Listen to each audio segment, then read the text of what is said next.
machine বা বিভিন্ন ব্যৱস্থা থাকিব লাইসেন্স যাক লাগিব তেওঁলোক তাতে পৰীক্ষা দিব আৰু তেওঁলোকক এই ইনষ্টিটিউটখনে লাইসেন্স দি দিব তাত আৰু দ্বিতীয় সহিৰ কোনো প্ৰয়োজন নহব আজি কেবিনেটে এই ব্যৱস্থাটোত মঞ্জুৰি দিছে আৰু প্ৰত্যেক সমষ্টিতে 126টা সমষ্টিত 126খন ড্ৰাইভিং ইনষ্টিটিউট খোলাৰ বাবেও কেবিনেটে অনুমোদন দিছে আমাৰ অসমৰ যিকোনো যুৱকে চৰকাৰৰ পৰা আবেদন কৰি এই ড্ৰাইভিং ট্ৰেইনিং ইনষ্টিটিউটৰ বাবে মঞ্জুৰি ল'ব পাৰিব আমাৰ ৰাজ্যত 126খন ড্ৰাইভিং ট্ৰেইনিং ইনষ্টিটিউট হ'ব আৰু অটোমেটেড ড্ৰাইভিং ট্ৰেক থাকিব প্ৰত্যেক জিলাত এখনকৈ যাতে লৰা ছোৱালী আৰু সৰু সুৰা কামৰ বাবে তেওঁলোকে দ্বিতীয় অফিচত গৈ কষ্টৰ সন্মুখীন হ'ব নালাগে ঠিক সেই ধৰণে শ্ৰীমন্ত শংকৰদেৱ বিশ্ববিদ্যালয় আইনখনতো আজি আমি এটা বিশেষ সংশোধন আনো এতিয়াৰ পৰা অসমত নাৰ্সিং কলেজ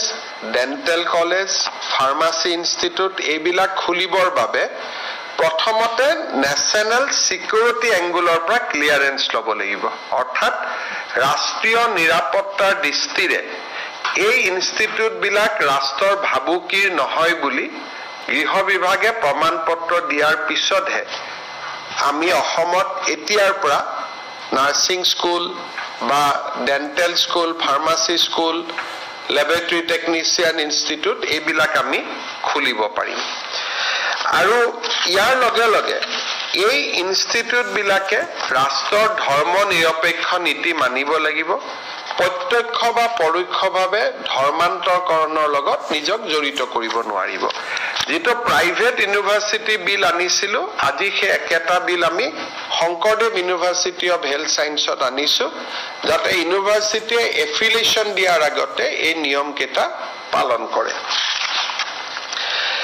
আজি কেবিনেটত আৰু এটা আমি সিদ্ধান্ত লৈছো যেটো আমাৰ ভৱিষ্যতৰ কাৰণে খুব ইম্পৰ্টেন্ট সেটো হল যে অসমৰ মেডিকেল কলেজ এন্ট্ৰেন্স এক্সামিনেশনক লৈ আমাৰ কিছু ৰাইজৰ মাজত চিন্তা চৰ্চা এটা চলি আছিল ইমান দিনে বহু কেজন মেডিকেল কলেজৰ প্ৰফেসৰে আমাক কৈছে যে যিবিলাক ষ্টুডেন্ট এডমিশন হৈছে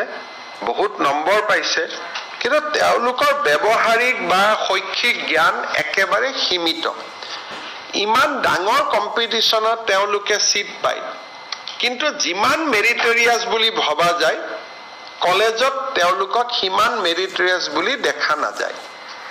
এই বিষয়টো আমি স্পেশাল ব্ৰাঞ্চক আজি 1.5 বছৰ মানৰ পৰা ইনকুৱাৰি কৰাৰ কাৰণে আমি নিৰ্দেশ দিছিলো তেখেতসকলে আমাক জনালে যে মেডিকেল কলেজৰ এন্ট্ৰেন্স এক্সামিনেশনৰ এক্সামিনেশন সেন্টাৰ বিলাক মেইনলি প্ৰাইভেট ইনষ্টিটিউট বিলাকত আছে যেনেকে কটন কলেজিয়েটত নাই একাডেমিত নাই কিন্তু হোজাই 3খন প্ৰাইভেট স্কুলত সেন্টাৰ আছে হাইলাকান্দিটো এখন প্ৰাইভেট স্কুলত সেন্টাৰ আছে দিল্লীয়ে চলাই কাৰণে আমি এই কথাবিলাক ইমান দিন যোৱা নাছিলো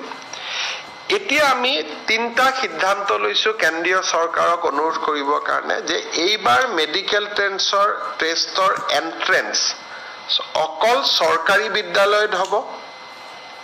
নাম্বাৰ 2 এই এন্ট্ৰেন্সক যেনেকে এডিআৰই পৰীক্ষাত ডিসি আৰু এসপিয়ে নিৰীক্ষণ কৰে তেনেকে এডিআৰই পৰীক্ষাৰ দৰে ডিসি আৰু এসপিৰ প্ৰত্যক্ষ নিয়ন্ত্ৰণত হ'ব আৰু বায়োমেট্ৰিক টেষ্ট যাতে ষ্টুডেন্টে কৰিহে এক্সাম হলত সোমাব পাৰে গতিকে মই ভাবো যে এইখিনি ব্যৱস্থা ললে আমি মেডিকেল এডমিশনৰ প্ৰক্ৰিয়াটো আমি স্বচ্ছ কৰিব পাৰিম কিন্তু এই গোটেই কামবিলাক কেন্দ্ৰীয় চৰকাৰে কৰে গতিকে আমি আজি মুখ্য সচিবক অথৰাইজ কৰিছো যাতে আপোনালোকে ডাইৰেক্টৰ নেশনাল টেষ্টিং অথৰিটিৰ লগত যোগাযোগ কৰে আপুনি আৰু কেবিনেটৰ সিদ্ধান্তখিনি তেওঁলোকক জনায় আৰু মই নিজেও কেন্দ্ৰীয় মানৱ সম্পদ মন্ত্ৰী ধৰ্মেন্দ্ৰ প্ৰধানৰ সৈতে বিষয়টো আলোচনা কৰিম